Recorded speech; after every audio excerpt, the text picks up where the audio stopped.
Morning Glory, America. Bonjour, hi, Canada. Hugh Hewitt inside the Beltway. And I'm sick as a dog, but I'm going to broadcast. Do not worry about me. I do not have COVID. Fetching Mrs. Hewitt and I went and got tested yesterday. We have Kate bid. I told you that Genghis Kate, my granddaughter, came up for Thanksgiving. Of course, she was sick. All 2-year-olds are sick at the holidays, right?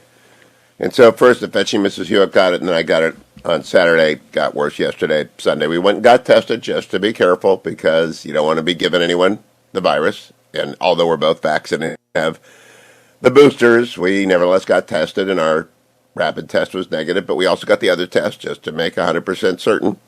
And so I would encourage all of you out there, Omicron is here. It's going to get everybody. All right, it's got 70 times, as Ben Shapiro said, the acceleration rate of Delta. So it's far more contagious than Delta. So, but it's also less deadly. But you still don't want to risk it. All right, hospital, you don't want to go to the hospital. So whatever your sunk costs are, maybe you've made many speeches on many tabletops about never getting the vaccine. Sunk costs are never worth, bad decisions in the past or decisions that have become irrelevant in the past. Shouldn't hold you back from making the smart move today. Go out and get vaccinated. Go get a booster if you haven't gotten it yet. Be patient. Stand in line. It took us an hour to get tested yesterday because lots of people in Virginia have got Omicron. It's everywhere, and it will be everywhere in the country by the end of the week. Other news. I hope you watched Bret Baier on Fox News Sunday yesterday. His first time as anchor, big boom of his story. Joe Manchin voting against Build Back Better. Now that kills the bill. Dead, dead, dead. And I just so happened to have a Washington Post column out that I wrote on Friday anticipating that because we had talked about it on Special Report on Friday night. Do we have that clip, General Simo? When Brett asked me about what I was thinking with Build Back Better. And I've been following this pretty closely. And Joe Manchin has always said the same thing, which is, I'll spend another $1.5 trillion. What do you want? What do you want? And they would never tell him what they want. And they'd say, well, how about 3? How about 3.5? How about 2.5? How about 2 with tricks? That is really 5. And Joe Manchin kept saying, no, no, no, no, no. I'm going to spend $1.5 trillion over 10 years. So that's what he told Brett yesterday. And here's what I said on Friday before I played Joe on Saturday. Senator Manchin, I'll be interested to hear that conversation, Brett, because he's been clear the whole time. $1.75 trillion in one-time spending. And the Democrats wouldn't take yes for an answer. The only way to get out is actually to meet his mark, and I'm not sure they will meet his mark because it would mean a collapse of the progressive caucus in the House and much gnashing of teeth. So I'm thinking that that's going to be a newsy interview because I hope he will stay on that 1.7 because they're not going to come meet him halfway, Brett. That's going to be a newsy interview. I am a prophet. I am a prophet. Here's Joe Manchin talking to Bret Baier on Fox News Sunday, cut number 2. Well, Brett, this is a mammoth piece of legislation, and I had my reservations from the beginning when I heard about it 5.5 months ago, and I've been working diligently every day and every minute of every day. I've been working on this, meeting with, whether it be the President Biden, whether it be Majority Leader Sherman and his staff, whether it would be with Nancy Pelosi, all of my colleagues, from all different spectrums of the political spectrum, if you will, from the right to the left. I've done everything humanly possible. And my concerns I had, and I still have these concerns, and where I'm at right now, the inflation that I was concerned about, it's not transitory, it's real, it's harming every West Virginian. It's making it almost difficult for them to continue to go to their jobs, the cost of gasoline, the cost of groceries, the cost of utility bills, all of these things are hitting in every aspect of their life. And you start looking, and then you have the debt that we're carrying at $29 trillion. You have also the geopolitical unrest that we have. You have the COVID variant, and that is wreaking havoc again. People are concerned. I've been with my family. I know everyone's concerned. So when you have these things coming at you the way they are right now, I've always said this, Brett, if I can't go home and explain it to the people of West Virginia, I can't vote for it. And I cannot vote to continue with this piece of legislation. I just can't. I've tried everything humanly possible. I can't get there. You're done. This is a no. This is a no on this legislation. I have tried everything I know to do. Stop right there. And this is a no. All right, so he has said the same thing for 6 months. And to my audience in Wheeling, your senator has not tricked anyone. Your senator has said the same thing. I thought it was $1.5 trillion. He went up, I think, to $1.75 trillion. Over 10 years, one-time spending. The same thing. In fact, a document was released yesterday, the deal that he signed a piece of paper with Chuck Schumer. It said the same thing. So Democrats did not want to hear. Let those with ears hear, as Scripture says, they wouldn't. So I got, 6 different stories about Joe Manchin this, Joe Manchin that. Joe Manchin didn't do anything other than what he said, which is we can't afford $1.5 trillion, but we'll do that much. I'll try and make it. What do you want? And they wouldn't pick. Other news of the day. And by the way, I'd love your reactions, 1-800-520-1234. When I'm sick like this with a upper respiratory issue, I need you to call me, 1-800-520-1234. Moderna says its booster significantly raises the level of antibodies to thwart Omicron. That's new in the New York Times this morning. That's great news. We knew that about Pfizer. We don't know that yet about Johnson & Johnson. Everyone who's vaccinated has got a lot more protection than those who aren't. But Pfizer, 2 shots plus booster, you've got the Willy Wonka golden ticket.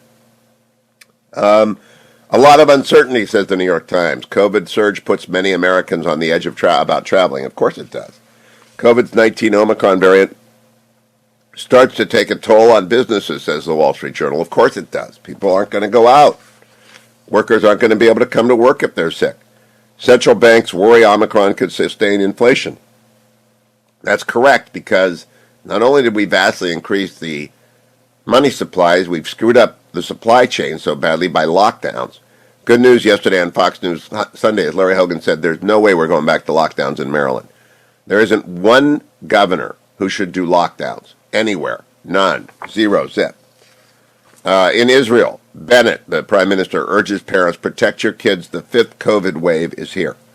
Now, Israel is the canary in the mine. They are ahead of us on the news and the science by at least 2 weeks. So if Naftali Bennett, who's a conservative, is telling the people of Israel, go get vaccinated, we're going to have to shut down again, believe him. The U.S., Canada, and Germany, Italy are among the 10 countries with Israel added to its no-fly list. By the way, the left-wing 35-year-old won the presidency of Chile. That is going to be a wild ride. He's 35 years old. His economics of the left, they're not going to work. We've seen this movie. It's like the 1970s all over again. European countries impose travel curbs. They're keeping Great Britain out. They're going to keep us out pretty soon of Europe. Rishi Sunak has 24 hours to save the pub from lockdown limbo, industry warns. The pub and the restaurant and bar industry, that's what they're talking about in Great Britain, especially in London, scared to death they're going to have lockdowns again because they hung on through the first lockdowns. Please don't do what he says. Senator Warren and Senator Cory Booker are both tested positive. Prayers for their quick recovery. They're both vaccinated, so they should be fine. Johnny Isakson, a great gentleman, really a great gentleman from Georgia of the Senate, died at the age of 76 yesterday. Wall Street Journal reports sky-high lumber prices are back. There's like a 3-week time in there when you could finish your house, and now lumber's gone again, and the price for it is crazy. New York University is top-ranked in loans that alumni and parents struggle to repay. Don't take out student loans. Go to the community college. Spider-Man No Way Home had an enormous opening, $253 million. I'm glad they got that in before the virus came back. Liz Truss got promoted in Great Britain. She's the next Prime Minister of Great Britain. I thought it might be Michael Gove, but it's going to be Liz Truss. She got put in charge of Brexit. Lord Frost, who's a conservative, quit, disgusted with Boris. Boris was having a bad week. And that's the rundown. Welcome back, America. Hugh Hewitt.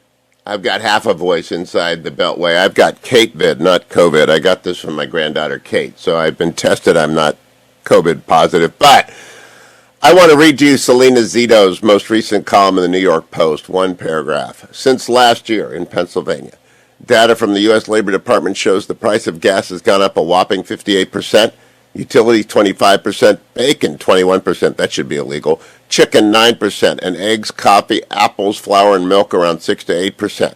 All of these items are just basic necessities. I mean, there's bacon and then there's everything else, Salena. This is a great column. Tell us about it. Well, we've been talking about the Great Resignation, right? We've been talking about the people who haven't been going to work.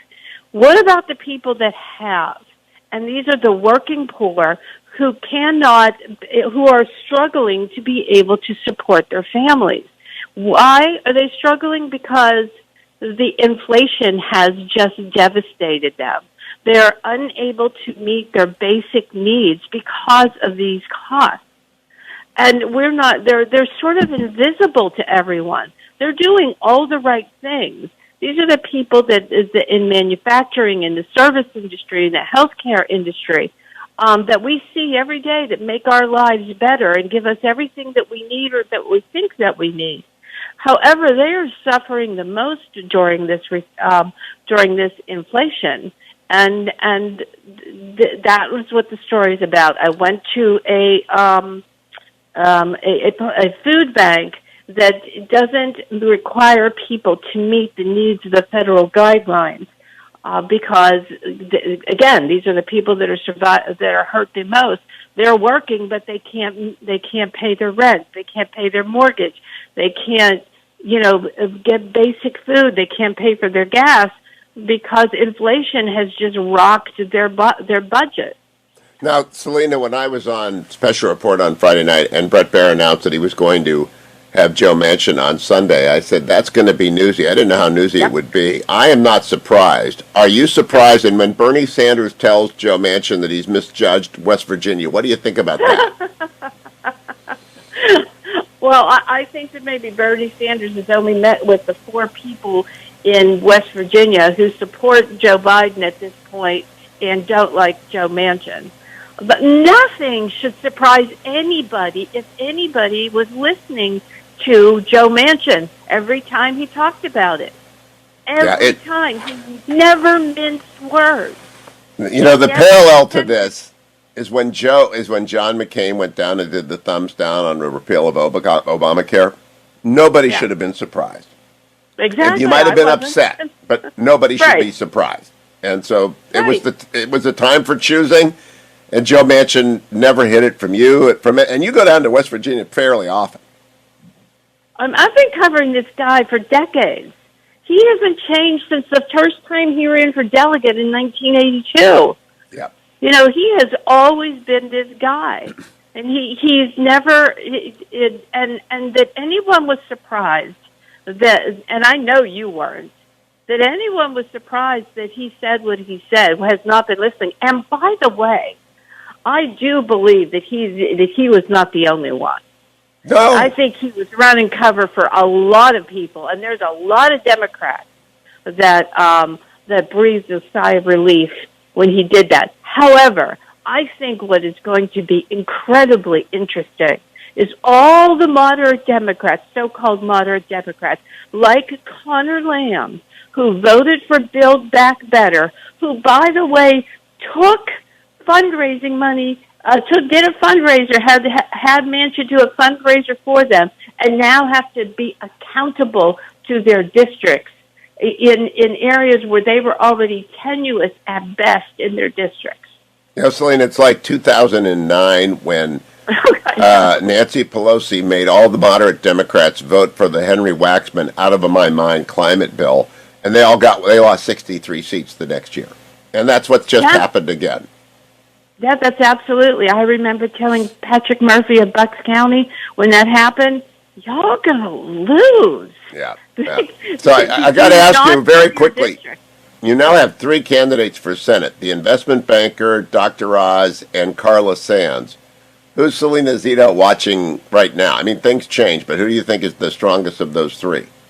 I think the guy that's not in yet, but is about to be in, David McCormick, is the strongest. Oh, is he the investment banker? Yeah, he was born in Pittsburgh, was mostly raised in Bloomsburg, went off to the military, went off to West Point, came back to Pittsburgh, and ran a .com company, Free Markets, and put his roots back into the city until he was called into service by the Bush administration. I think he probably has it to be appealing to all of the archetypes of the Is he a Steelers fan? He's probably a Steelers fan, though. Probably. Yeah, that might be disqualifying for the Hugh Hewitt show, but I'll talk to him anyway. We're always a fair and open town square here. Salena Zito, Merry Christmas, my friend. I won't talk to you until after the Christ child has been celebrated his coming, so have a great Christmas, Salena. I'll be back, America. Hour number 2 of the Hugh Hewitt show straight ahead. Well, Brett, this is a mammoth piece of legislation, and I had my reservations from the beginning when I heard about it 5.5 months ago, and I've been working diligently every day and every minute of every day. I've been working on this, meeting with, whether it be the President Biden, whether it be Majority Leader Sherman and his staff, whether it would be with Nancy Pelosi, all of my colleagues, from all different spectrums of the political spectrum, if you will, from the right to the left. I've done everything humanly possible. And my concerns I had, and I still have these concerns, and where I'm at right now, the inflation that I was concerned about, it's not transitory, it's real, it's harming every West Virginian. It's making it almost difficult for them to continue to go to their jobs, the cost of gasoline, the cost of groceries, the cost of utility bills, all of these things are hitting in every aspect of their life. And you start looking at, then you have the debt that we're carrying at $29 trillion.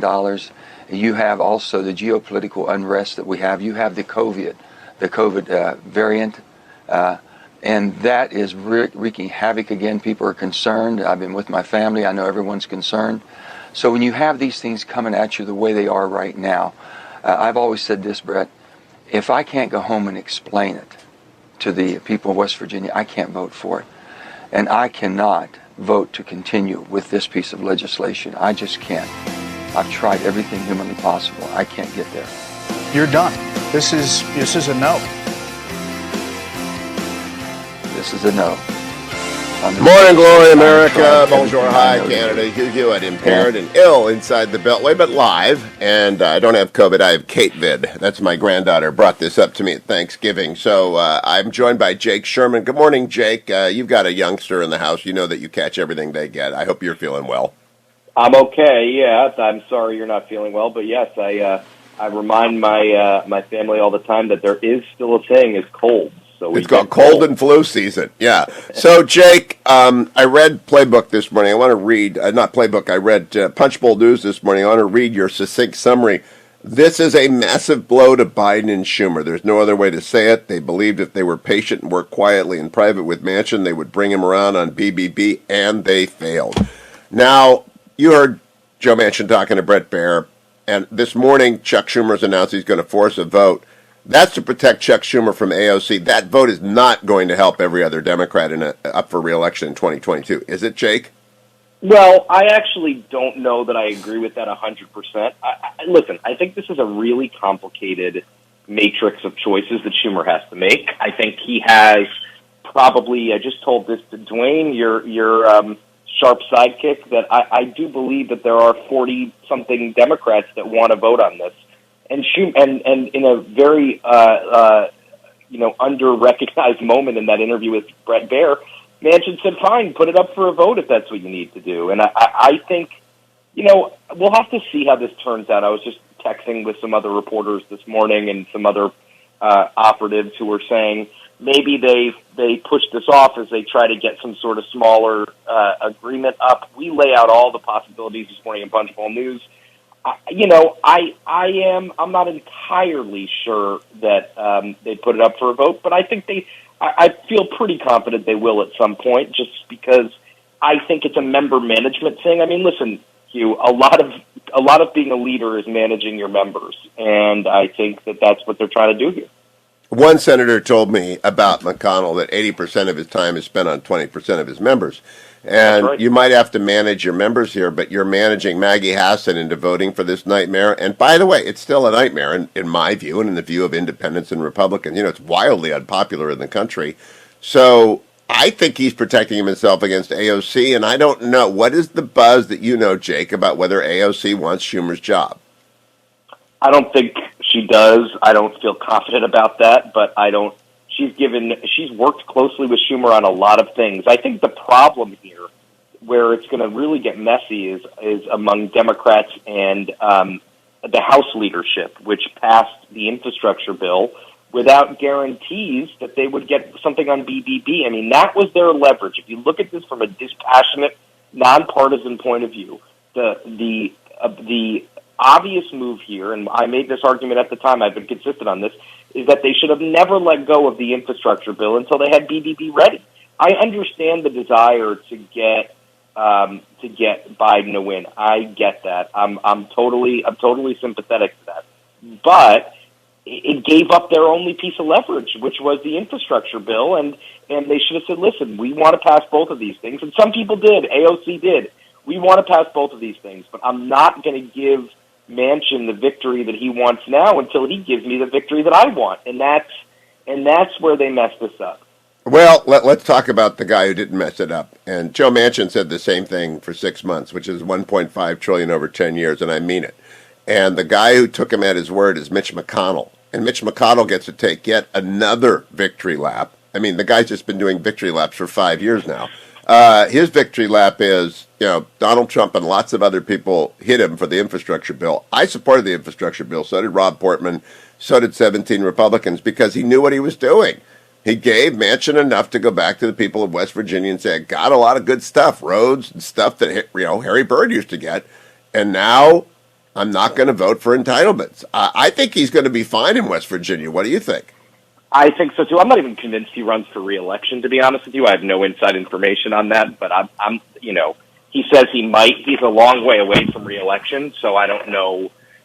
I mean, he's getting up there in years in the sense that he's been in public. He's 74. He's been in public office for a very long time. Elected to the West Virginia House in 1982, so he's been in public office for quite some time. I just think that. I think he will be fine. I think by the way, I think he could have been fine even if he voted for this thing. I think he could, and I've told you that before. I think he definitely could have been fine if he voted for this thing. But, now they have to, I think the time for hand-wringing over Manchin is over, right? I think Manchin has done what he did, and now if Democrats want to rescue some semblance of this bill, they're going to have to figure out what Manchin could vote for, what Sinema could vote for, not Sinema. Yeah, and by the way, the other part of the Brett Baer interview that I noted, that no, he's not changing the rules of the Senate. He's going to keep working on voting rights. He's not changing the rules of the Senate. I don't know how long Democrats realize. They've only got 50 votes, and everyone's got a veto. Everyone. I reminded some of my friends on MSNBC this yesterday. Joe Manchin is a supporter of the filibuster. He's not wobbly on the filibuster. He supports the 60 vote threshold. And that's tough for some Democrats to wrap their arms around. And I understand that because it's a priority for many Democrats to get rid of the filibuster. But Manchin has been, you and I talked about this a couple months ago. I wrote a top to Punchbowl News a couple months ago that said you have to listen to Joe Manchin because he's telling you what he thinks. He's not being coy about it. It's not in coded language. He has not hidden a thing. He has not hidden a thing. And so now the question becomes, what does Joe Biden do? I think this Punchbowl News, which, by the way, is free. If people sign up for punchbowlnews.com, the morning newsletter is free. You don't have to buy. I get the premium stuff, but you don't have to buy that. But you're right. Joe Biden is in a terrible political situation at the end of his first year. It's just a nightmare because COVID is everywhere, and the monoclonal antibodies are nowhere. And by the way, we got to get a test yesterday because we wanted to be double sure, but it took us an hour. Lots of people can't get tested. He's been in office a year. He owns this now, Jake. So he's got a COVID wave defeat that's very visible, the Afghanistan debacle, and Putin on the border of Ukraine. I think he's going to go down to 35%. I don't know. I couldn't tell you that, but I think it's not a great situation. Much of this is in his control. Some of it is out of his control. But listen, the testing capacity is not there. It's ridiculous that in this country we don't have an ability to get just widespread at-home testing. That is the key here, Hugh. I bought a while ago some of these Abbott tests that you could take at home, and every time I see people, I take it because it tells you it might not be 100%, but it tells you if you're symptomatic. A lot of people are calling for him to do that, are calling for him to get these things out of there. So anyway, it is a mess for him. But now the question, Hugh, and I think this is a question that we will be talking about, you and I and the rest of the people who follow Congress as deeply and as obsessively as I do and you do. Where do they go from here? And I think the answer is, do they try to put together, there are a ton of maneuvers they could pull here, Hugh. There are a ton of maneuvers they could pull legislatively to get a bunch of stuff through. We'll have to see which ones they employ. So, that is really interesting how they'll do this. I think they can scale this back. I think they'll try to scale this back, but it'll take time. It'll take a lot of time. And write this down, Jake. They're going to come back and raise taxes in 2022 on a reconciliation. And people are relieved that their tax bill didn't go higher this year. They're also not getting the SALT deduction this year, but they're going to come for the higher rates next year, and they're not going to be deterred next year. Jake Sherman of Punchbowl News, thank you. I will talk to you next week. Don't go anywhere, America. I'll be right back on the Hugh Hewitt Show. Morning, glory, America. Bonjour, hi, Canada. Hugh Hewitt live inside the Beltway, a little bit under the weather, but fine. Joined by the former Secretary of State, Mike Pompeo. Good morning, Mr. Secretary. Welcome back. Good morning, Hugh. It's good to be with you this morning.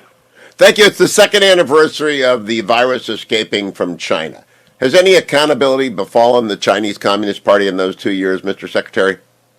Hugh, almost none. A great deal of rhetoric out of this White House about how they're going to hold them accountable, but almost no real action, nothing concrete, nothing that would change the behavior of Xi Jinping or the Chinese Communist Party. They are still operating that BSL-4 laboratory in Wuhan in the same way they were operating it.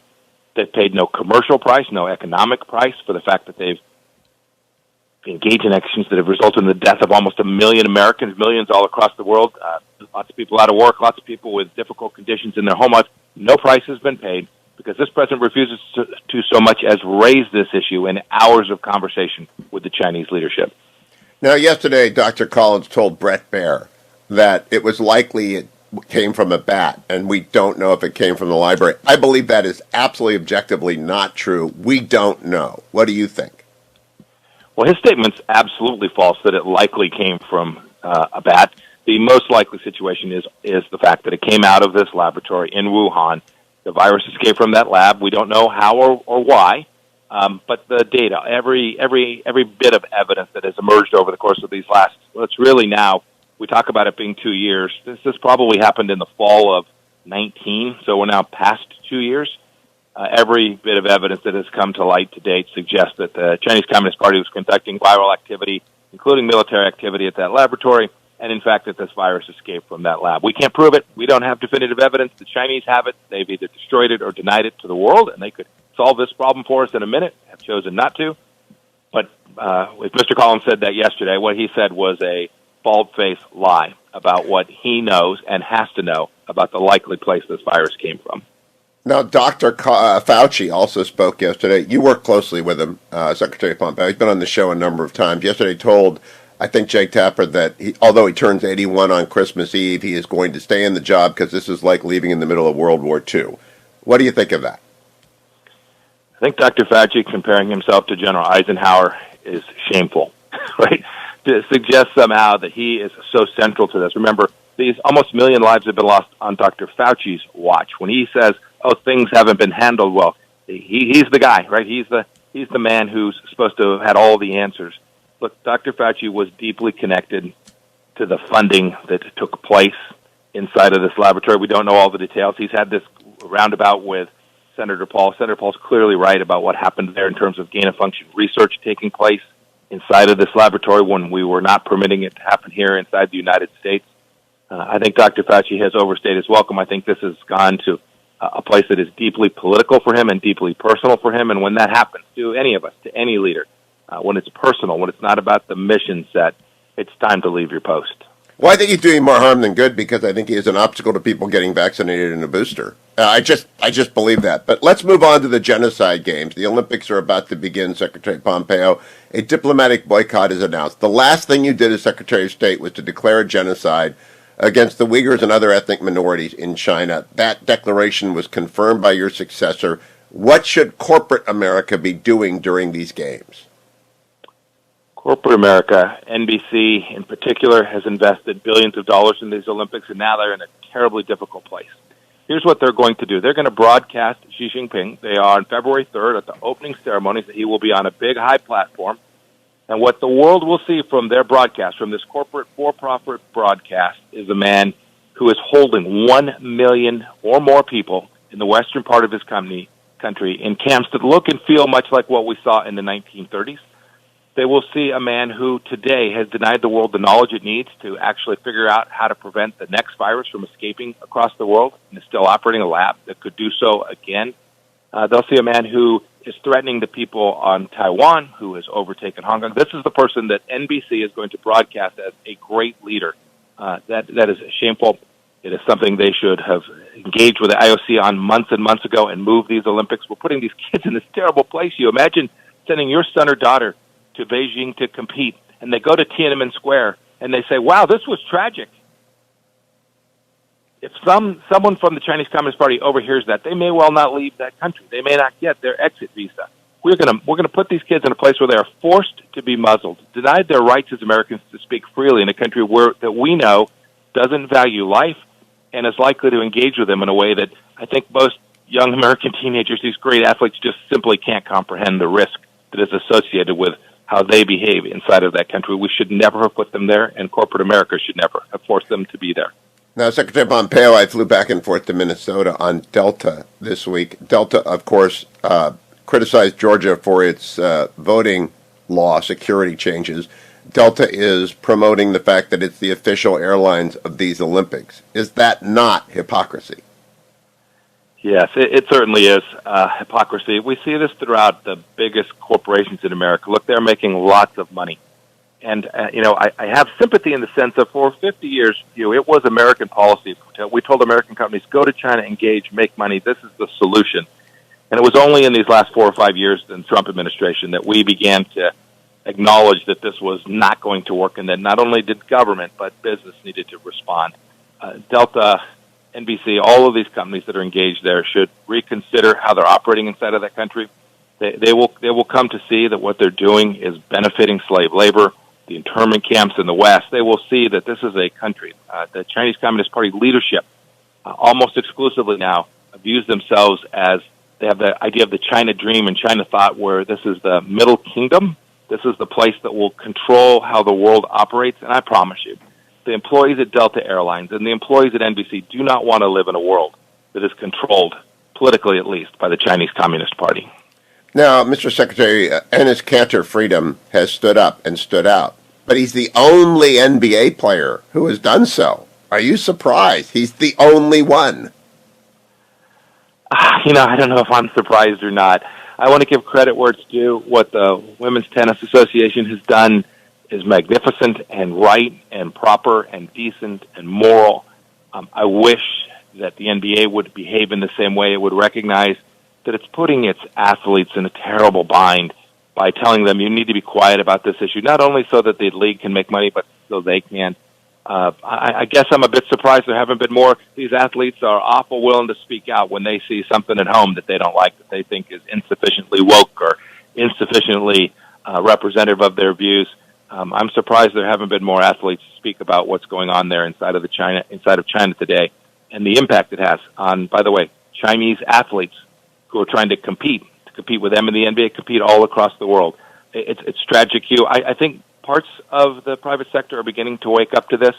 We still have some of the biggest leaders, the CEOs of America's biggest companies, who can't find a way to wind themselves out of a difficult financial position that they've found themselves in.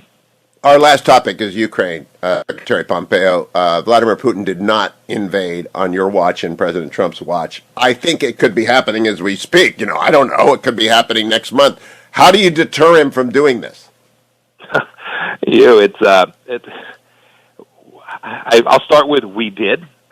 So let's think about the things that the Trump administration did that didn't permit him to take another chunk of Ukraine like he did under Barack Obama when they took Crimea, or stack the troops as he did. What did we do? We made a commitment. We told NATO, you all have to get serious about defending yourselves and increase your defense budget. And, there were times the Europeans didn't like that, but we told them this was necessary.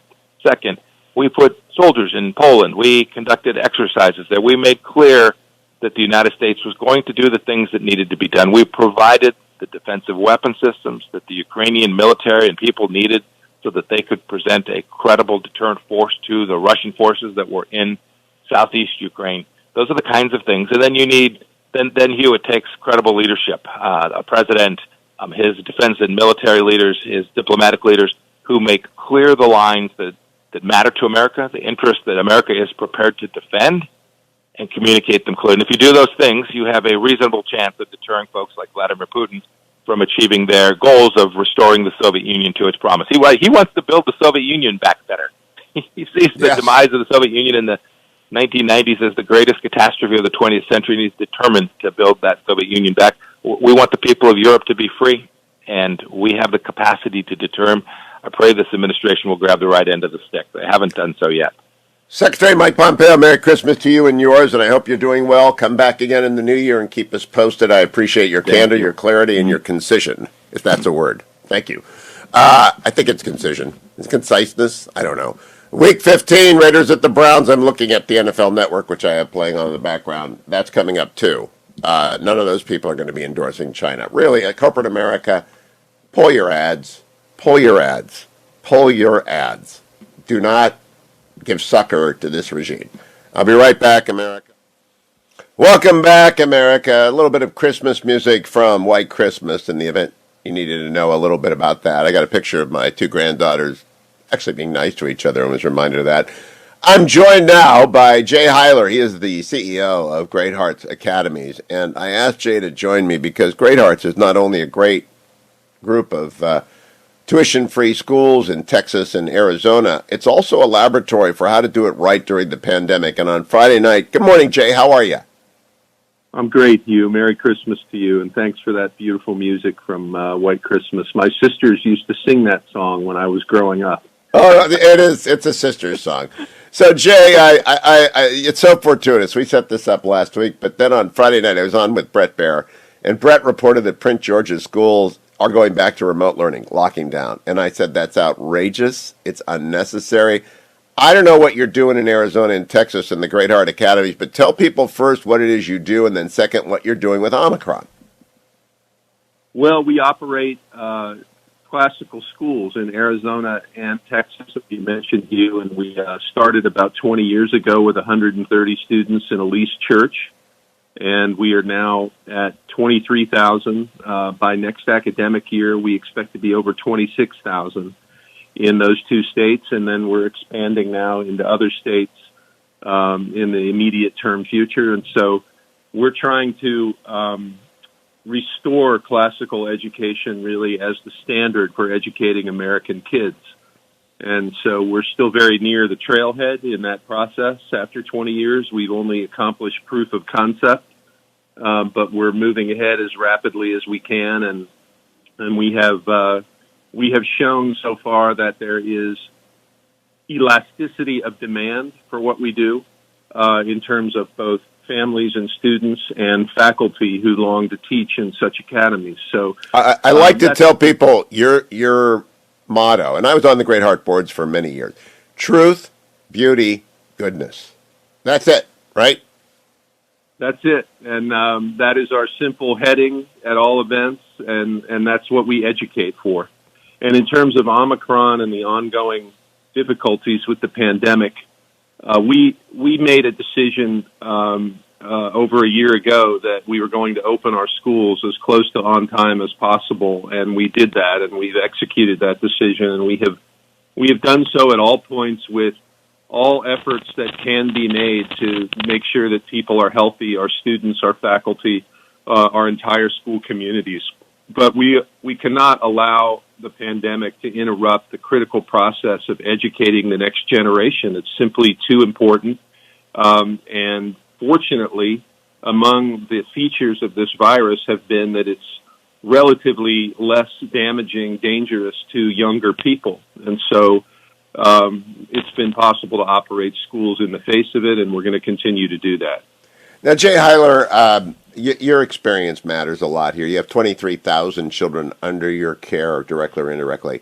And we now know what the carnage was for kids who've been out of school for a year and a half. In Northern Virginia, thousands of kids simply vanished from the rolls. I don't know if they moved. I don't know where they went. In some urban school districts, kids have just disappeared.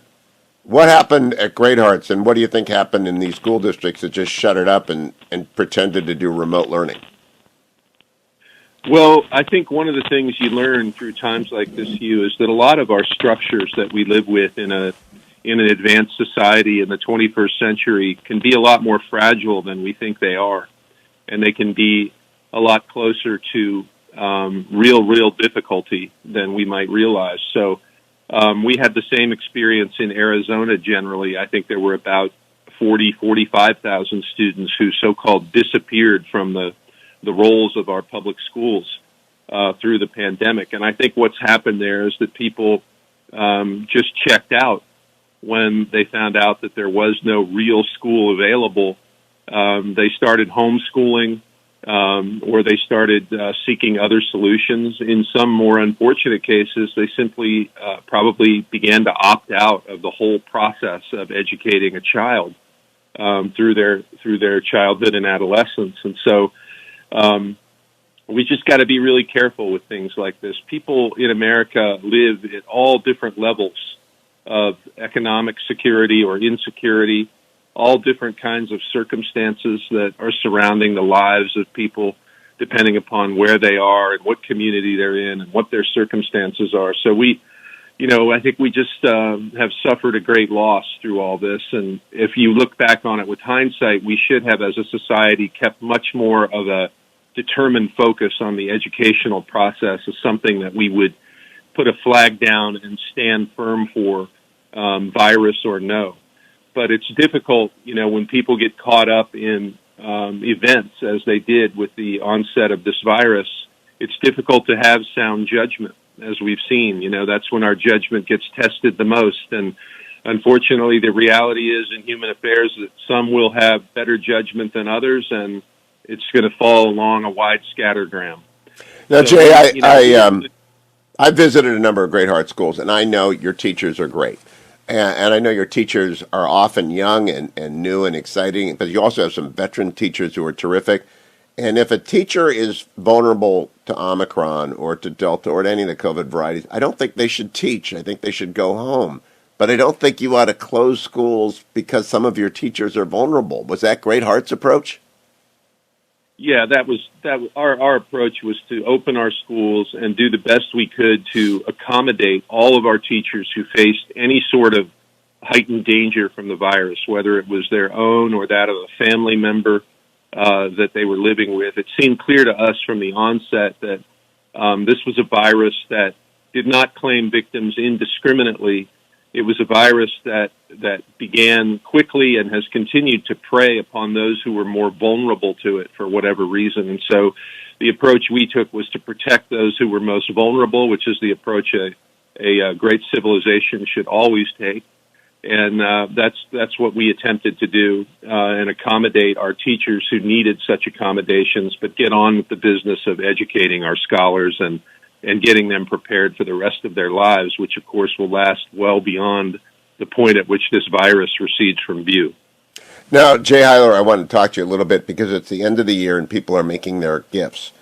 And I want them to give to Great Hearts because of the Arizona tax policy that Doug Ducey has stood by and which has been there and it really ought to be replicated everywhere in the United States.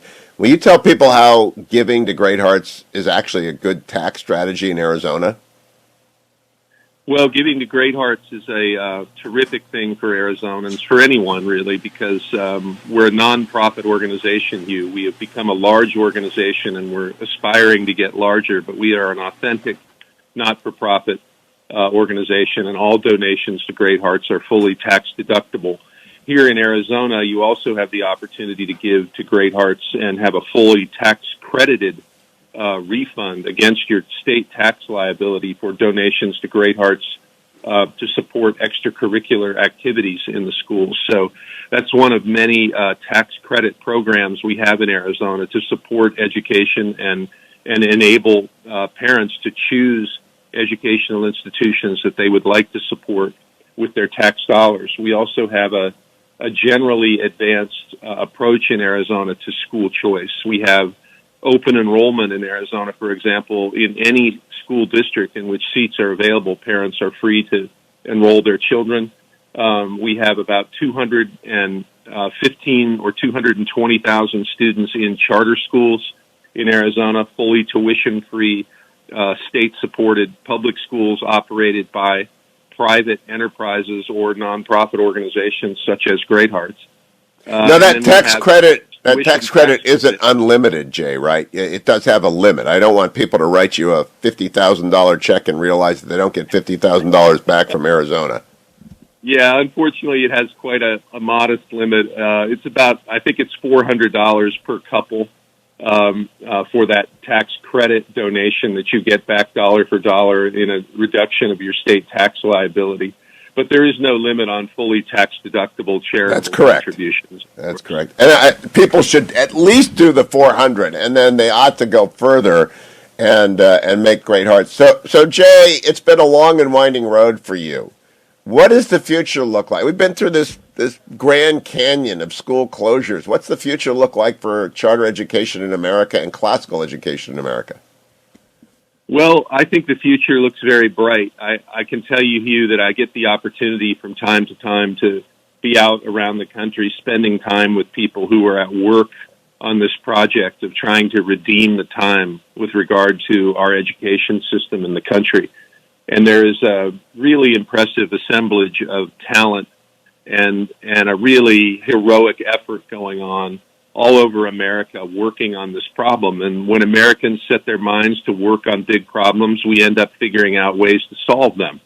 And so we're going to solve this problem. Charter schools are going to be a leader in having gotten it solved, and classical education, in our vision, will become the standard for educating American school children, because it is the model of education that, number one, actually exists and has existed for a long time. And number two, it is the model of education that focuses on the formation of the entire person, of the full human character, and sets a person on a path of lifelong learning, and learning not only of knowledge and acquisition of skills, but the attainment of wisdom and of virtue, and those things which make human life worth living and which prepare us all to live in community with one another. So that's the model that we adopted 20 years ago to try to scale. And we are, as I said, still very near the trailhead in that process. But it's working. But it's working. What's the website, Jay Heiler? The website is www.greatheartsamerica.com. GreatHeartsAmerica.org. Great Hearts, plural, America.org. Jay Heiler, Merry Christmas to you, Jay. I hope I seen you soon in the desert state. All right, my friend? Merry Christmas, Hugh. Come join us in the warm weather, and we'll take good care of you here. I always love going to Arizona. I may be back there for a couple of debates coming up, Senate and gubernatorial debates on the Republican side. Thank you, Jay. Welcome back, America. Josh is Hotline Josh Kraushaar of National Journal. Do you know what that's from, Josh? No, it sounds like a real classic, though. Holiday Inn, wasn't it? Holiday Inn. Yep. Or was it White Christmas? It might be White Christmas. We're never really sure. It's one or the other, but it's a great classic. Josh, I was on Special Report with Bret Baier Friday night when he announced that Joe Manchin would be on Fox News Sunday, and I immediately said, well, that's going to be newsy. So if the White House is surprised by what happened, they're the only people, I guess they don't watch Fox News over there. Are you surprised when he went on with Bret Baier that he was going to drop the hammer? Well, look, I was a little surprised that he just put the total kibosh on Build Back Better, but the Democrats in the White House, to Schumer, in Congress, they haven't been listening to Joe Manchin. He's been giving lots of interviews. He actually put out a piece of paper to Senator Schumer telling the senator what he would be able to support, $1.5 trillion, and much stricter controls on the spending levels. Back Better bill. He's been saying it and screaming from the rooftops for months, and both the White House, Senator Schumer, and frankly, a lot of the media, I think, has tried to spin Manchin's beliefs as, oh yeah, he'll come around. He actually really wants to get to yes, and he's never said that. That's never been his position, and I think it was a real rude awakening when you live in a bubble and you kind of tell yourself fairy tales that aren't true. When reality hits, as it did on Fox News Sunday this weekend, it gets to be awfully painful. And let me tell you something. I want to emphasize what you just said. The Beltway media has tried to make the filibuster a thing, and it's not. It's not going anywhere. And they tried to make Joe Manchin other than $1.5 trillion over 10 years, no gimmicks. And he never changed. And they put all these House Democrats out there just like Henry Waxman put them out there in 2010, and they got wiped out in 2010. Is that what's going to happen now? Well, Chuck Schumer is now going to, apparently in the new year, bring up the Build Back Better bill into the Senate to let it fail and to put every senator on record for a bill that's not going to pass that has a lot of unpopular provisions in it. That is emotion, not strategy. That's political suicide for a party that's going to be facing a very, very challenging midterm environment. And the only way I can explain this is that they're really in a bubble of progressives who are, kind of in this political delusion that you can pass wide-ranging legislation of this scope in a 50-50 Senate and a narrowly divided House. That was always the political reality. They didn't have the votes. They had 50 votes in the Senate at best, and they had a very narrow majority in the House, and they had to swear the progressives and the moderates together, which was almost an impossible task. That was always the case. And well, Josh, I don't understand how the White House never understood or appreciated that. Political reality is Chuck Schumer does not want to run against AOC. And I think everything is explained by that single fact. He likes his job. He does not want to lose his job. He needs to keep AOC in the House and not running against him. What do you make of my thesis? Yeah, I think that's part of the initial psychology that Schumer has been worried about a primary challenge from the left. So I think the left's influence, even in New York, has peaked and isn't nearly what it was at the beginning of the year. And I also think that Senator Schumer should want to keep his majority. I think even with a bad environment, that's still in play. The map is pretty. The environment is bad for Democrats, but the map is decent for Democrats. He still has a chance to be majority leader next year, but he's giving that opportunity up by putting his most vulnerable senators up for a vote for a piece of legislation that's now not going to pass, and it has a lot of things that Republicans can attack him on. I also need your assessment. I think Mitch McConnell takes another victory lap. I think this is all McConnell's strategy, and he pulled it off again. What do you think? We've talked about this a lot, Hugh. McConnell's playing chess while a lot of other folks are playing checkers. And his book, his autobiography, is titled The Long Game. And he understood that by separating the popular part of the legislation, the infrastructure spending, of the government spending, with the less popular parts of the legislation, he could get credit for actually having some bipartisanship and getting some Republicans, including himself, to vote for the infrastructure while separating and forcing Democrats to fight over the less popular parts of the legislation. And his strategy was proven right. It's reminiscent of sort of the Kavanaugh, the Supreme Court battles, where he understood, which party cared more about Supreme Court nominees, and he played the politics on that very, very brilliantly. He did the same with separating the more popular spending bills, taking a bipartisan hit maybe, and getting criticism from some folks on the right for the purpose of the larger good, the political. 30 seconds, Josh. Are you betting on the Browns or the Raiders tonight? Well, is Baker Mayfield playing? I think it depends on how many Browns are the Browns now going to have enough players to. We don't have any tackles and we don't have any safeties, but I think Baker sounds pretty optimistic. But we got Wyatt Teller back. Yeah, I mean, I'm kind of a Ravens fan in that division. I know we've said the Ravens have been a great game, but no, I mean, I think the Raiders are a mess ever since the whole Gruden episode. I think the Browns are going to win that game. From your lips to God's ears. Josh Kraushaar, thank you, my friend. Hotline Josh. Have a great Merry Christmas, everyone. I'll be back tomorrow. My voice may be gone, in which case Ed Morrissey will step in. I'm fine. I don't have COVID. I got tested. I've got Kate vid. That's what I picked up from my granddaughter, Kate, over the weekend at Thanksgiving. But I'll be fine, and if I've got a voice, I'll be right here on the next Hugh Hewitt Show.